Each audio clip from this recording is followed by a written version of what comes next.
जय हिंद। तो आज के इस वीडियो में हम लोग जो है उत्तल दर्पण के बारे में जानेंगे। उत्तल दर्पण में कोई भी वस्तु को किस स्थिति में रखते हैं तो उसका प्रतिबिंब कहाँ बनते हैं, कैसे बनते हैं, उल्टा बनते हैं, सीधा बनते हैं, छोटा बनते हैं, बड़ा बनते हैं, वो सारे बातों का हम अध्ययन इस वीडियो के माध्यम से करेंगे।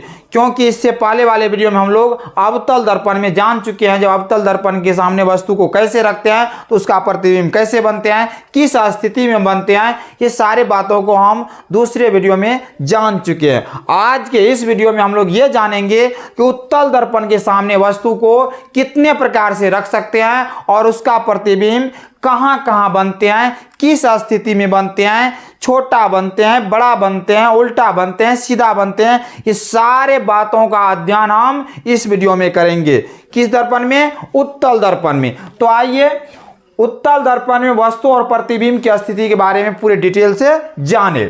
तो देखिए, उत्तल दर्पण के सामने हम किसी भी वस्तु को दो प्रकार से रख सकते हैं। उत्तल दर्पण के सामने वस्तु को हम कितने प्रकार से रख सकते हैं? दो प्रकार से। पहला, या तो वस्तु अनंत पर रहेगा। जब उत्तल दर्पण के सामने वस्तु अनंत पर आता है तो उसका प्रतिबिंब फोकस पर बनते हैं। क्योंकि कोई भी दर्पण में वस्तु को रखा जाता है बाएं ओर से। किस ओर रखा जाता है? बाएं ओर से रखा जाता है। और इसमें जो है उत्तल दर्पण में क्या होता है? उत्तल दर्पण में इसका जो है वक्रता केंद्र और फोकस दाएं साइड रहते हैं। किस साइड रहते हैं? दाएं साइड रहते हैं।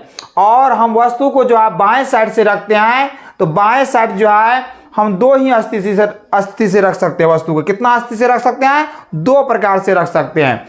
एक क्या हो सकता है? वस्तु अनंत पर रहेगा। दूसरा क्या हो सकता है? अनंत और ध्रुव के बीच रख सकते हैं। कहां पर रख सकते हैं? अनंत और ध्रुव के बीच। इसके अलावा इस और कुछ रहता नहीं है, अनंत रहता है और ध्रुव भी रहता है। तो हम उत्तल दर्पण के सामने वस्तु को मुख्य रूप से दो ही प्रकार से रख सकते हैं। या तो उत्तल दर्पण के सामने वस्तु अनंत पर रहेगा या अनंत और ध्रुव के बीच रहेगा। तो दोनों स्थिति में आइए पूरा एक एक बात को जाने जो क्या सब होते हैं। तो देखिए, जब वस्तु उत्तल दर्पण के सामने अनंत पर रहते हैं, कहाँ रहते हैं? अनंत पर। जब वस्तु उत्तल दर्पण के सामने अनंत पर रहते हैं तो उसका प्रतिबिंब देखिए कैसे बनते हैं। ये उत्तल दर्पण क्या करते हैं, उस जो है मान लीजिए प्रकाश की किरणें आती है तो इसको मोड़ देते हैं इस दिशा में, तो इसको हम आभासी रूप से पीछे बढ़ाते हैं। आभासी रूप से यदि पीछे बढ़ाते हैं तो ये जो है उत्तल दर्पण के फोकस पर मिलते जाकर। क्या मिलते हैं? फोकस पर। अर्थात जब उत्तल दर्पण के सामने वस्तु अनंत पर आता है तो वो उसका प्रतिबिंब हमें देखने को फोकस पर मिलते हैं। कहाँ मिलते हैं? फोकस पर। ये हम आभासी रूप से मिलाते हैं। इसलिए इस स्थिति में वस्तु क्या होते हैं? ये जो फोकस पर वस्तु हमको देखने को मिलते हैं ये आभासी रूप से मिलते हैं। किस रूप से? आभासी रूप से। अर्थात हमें यदि कोई भी प्रतियोगिता परीक्षा में पूछे जो अवतल दर्पण के सामने जब वस्तु अनंत पर आते हैं तो उसका प्रतिबिंब कहाँ बनते हैं? तो फोकस पर बनते हैं। यह प्रतिबिंब आभासी होते हैं या सीधा होते हैं? तो आभास देखिए, आभासी रूप से मिलाए तो आभासी होते हैं। बड़ा होते हैं या छोटा होते हैं? बिंदु से क्या था? क्या था? वस्तु से बहुत छोटा होते हैं, यानी कि बिंदु मात्र ही होते हैं।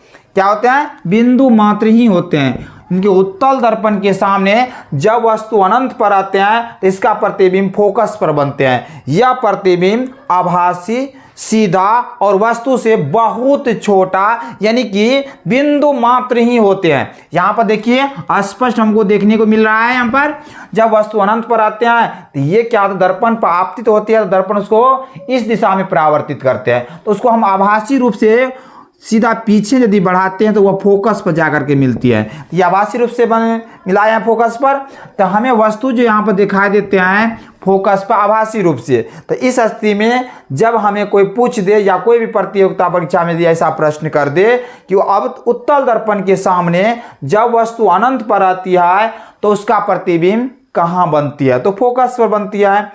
वास्तविक होते हैं या आभासी? तो आभासी रूप से मिला, आभासी होते हैं। उल्टा होते हैं, सीधा होते हैं? तो सीधा होते हैं। जब आभासी होगा तो वह सीधा ही होगा। और क्या होगा?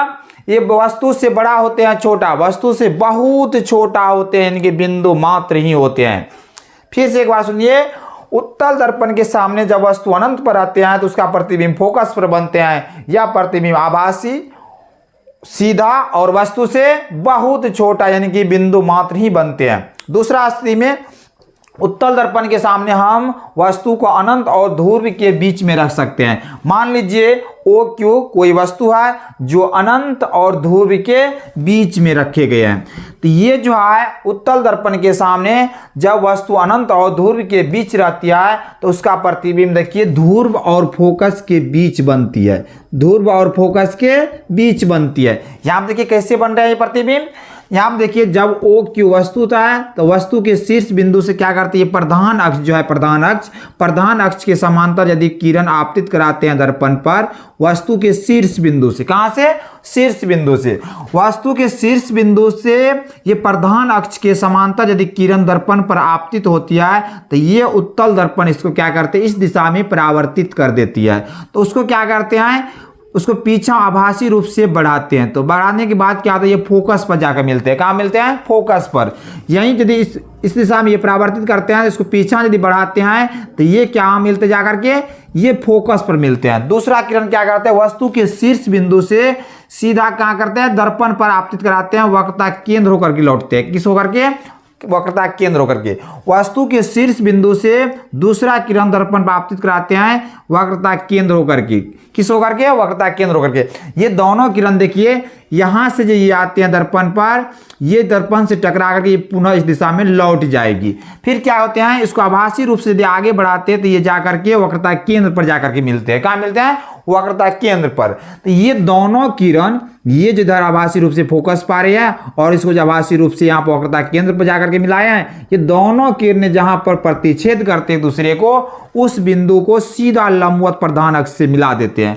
तो ये हमें देखने को मिलता है प्रतिबिंब, जो कि देखिए ओ डैश क्यू डैश यहाँ पर प्रतिबिंब बन रही है।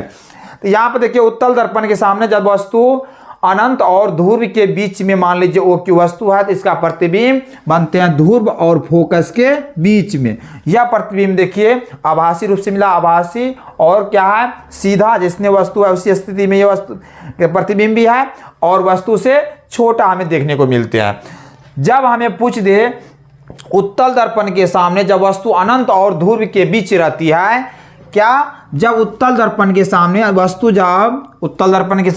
जब अनंत और ध्रुव के बीच रहती है तो उसका प्रतिबिंब कहाँ बनती है, तो उसका प्रतिबिंब ध्रुव और फोकस के बीच में बनती है। यह प्रतिबिंब वास्तविक होती है या सीधा, क्या था, वास्तविक होती है या आभासी, तो ये आभासी होती है। यह प्रतिबिंब कैसी होती है, आभासी होती है। और वस्तु से छोटा होता है या बड़ा, तो वस्तु से छोटा होते हैं। सीधा होता है या उल्टा, तो सीधा होते हैं। देखिए तब जब उत्तल दर्पण के सामने वस्तु अनंत और ध्रुव के बीच रहती है तो इसका प्रतिबिंब ध्रुव और फोकस के बीच बनती है। यह प्रतिबिंब काल्पनिक, जिसको आभासी कहते हैं, काल्पनिक, आभासी और सीधा और वस्तु से छोटा होते हैं, वस्तु से छोटा आते हैं। इस प्रकार से यदि हम उत्तल दर्पण में इस प्रतिबिंब और वस्तु यानी कि वस्तु और प्रतिबिंब के बारे में सारे बात को जान जाते हैं तो इससे बहुत सारे ऑब्जेक्टिव हम बना सकते हैं। तो इस वीडियो में हम लोग इतने तक रहेंगे, इससे आगे जो है दूसरे वीडियो में जानेंगे।